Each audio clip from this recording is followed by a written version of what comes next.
Hello, I'm Dick Fleming, a retired civil servant, formerly an interpreter working at the European Union. In a previous video about simultaneous interpreting, aimed at trainee interpreters, I talked about the similarities and differences between consecutive and simultaneous interpretation. And I set out a few golden rules for those of you starting out on simultaneous interpreting. This video is also aimed at trainee interpreters, but takes things a little further and describes the sort of training you'll be doing in order to get your simultaneous up to professional level. Perhaps I should start though by briefly recapping those golden rules. Number one, don't expect, particularly when you're just starting simultaneous, to interpret everything. Go for quality rather than quantity. In other words, whatever you say in your interpretation should make sense and be faithful to the original, even if you only manage to convey half of the original ideas. So only interpret what you've heard and understood. Number two, express those ideas clearly and forcefully in natural language and in complete sentences. Number three, make life easier for yourself by speaking in short sentences. And finally, make your exercises more realistic and rewarding by making sure that you always have someone listening to you whenever you practice. So, those were the golden rules, which I've recapped now, in spite of the time constraints of this type of video, because I believe that they will prove useful for you, not just at the beginning, but also throughout the learning process, and even later when you're working professionally as a simultaneous interpreter. For example, let's imagine you're at a conference and out of the blue you're confronted with a very difficult speaker. Maybe he's a bad speaker, or he's not speaking his mother tongue, or he's been told to compress his 15-minute speech, a copy of which you don't have, into 5 minutes. What do? Well, you apply the coping tactics you will have learnt on your interpreting course, and also learnt later on. You'll pick out the ideas you understand, and you'll do your best to convey those ideas clearly, probably keeping your sentences short and your language pretty basic and concise, but still natural. In that way, you will hopefully salvage the gist of the message for your listeners. It's what you could call damage limitation, what others have called crisis management, and we have to do quite a lot of that in our daily work. But wait a minute, I've jumped here a bit, haven't I, from talking about starting simultaneous to working as a professional. So how are you going to get from there to there? Well, you're going to have to apply your golden rules to speeches which will get gradually more and more demanding. Once you're capable of picking out the basic ideas from a simple speech and conveying them naturally and clearly on your own language, your trainers will then ratchet up the difficulty of the speeches that you have to practice from. And what do we mean by simple? Well, lots of things. Clear, simple ideas expressed in natural language. Everything should be explicit, no obscure references, and also delivered reasonably slowly with meaning-enhancing stress, intonation and conviction, and probably not too long. Also, the subject is very important. Is it familiar to you or totally new? Is it accessible to the layman, or do you need technical knowledge to understand it properly? As I said, your teachers will gradually increase the difficulty of these speeches. The ideas will get more complicated, possibly the language used will get more sophisticated.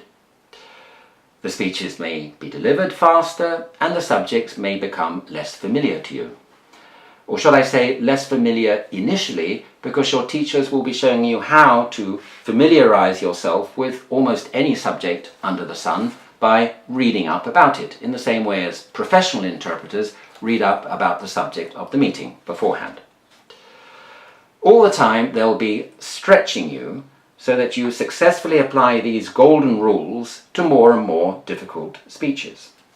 And alongside that, they'll be teaching you new skills.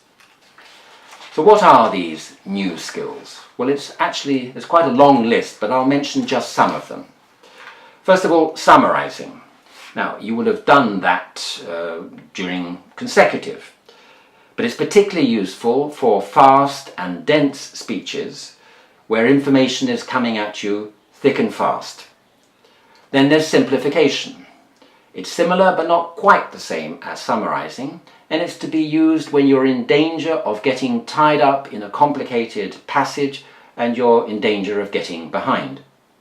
Then there's explanation, which can be useful when straightforward translation might not be enough for your audience to understand fully.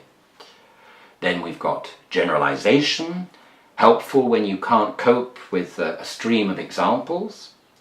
Then omission, which can make your version easier to digest than if you leave in all the unnecessary clutter. But it can still be just as complete ideas-wise, provided you omit the right bits. Then there's the opposite of omission, what I would call filler exercises, padding if you like, where you add something perhaps to fill gaps or to play for time. Then you have reformulation, which I think speaks for itself, but it involves not just changing words, but using completely different expressions, different word order and different sentence structure. And then, very useful indeed, particularly for those of you working from languages like German or Finnish, we have anticipation. Trying to work out how the speaker is going to finish his or her sentence. Without that anticipation, working from some of the languages I've just mentioned, we get far too much behind the speaker. And on the question of being far behind the speaker, one of the key points you'll be practicing is exactly how far you should be behind the speaker when you're interpreting, the so-called recul. You should be far enough behind to be ensure that you're processing complete ideas and not just individual words, but close enough not to get completely uncoupled from the train of thought. Another key skill to be developed is maintaining a high degree of concentration while your attention is divided between listening to the original, reprocessing the ideas, and checking on what you are saying.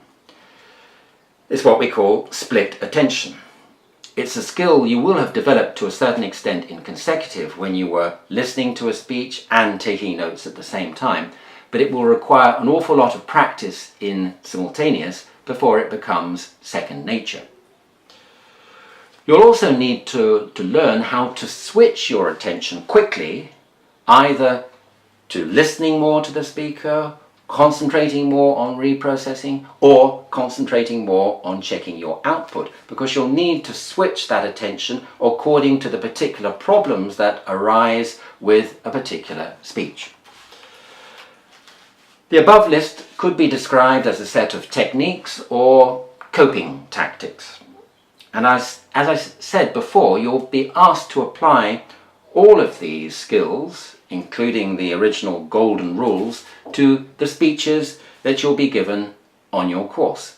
Some of those speeches will be delivered by your teachers or other people who come to help. In other words, they'll be delivered spontaneously in the room, but a very large number of them, more and more towards the end of the course, will be speeches recorded from real meetings, which will enable you to cope with the sort of difficulties you'll have to cope with later on in professional life. Some of these speeches may be very fast, may be delivered by non-native speakers, and as I said, all the time you'll be asked to provide a clear and naturally worded rendering into your active language or active languages for whoever is listening to you, and it might be your teacher or it might be a fellow student.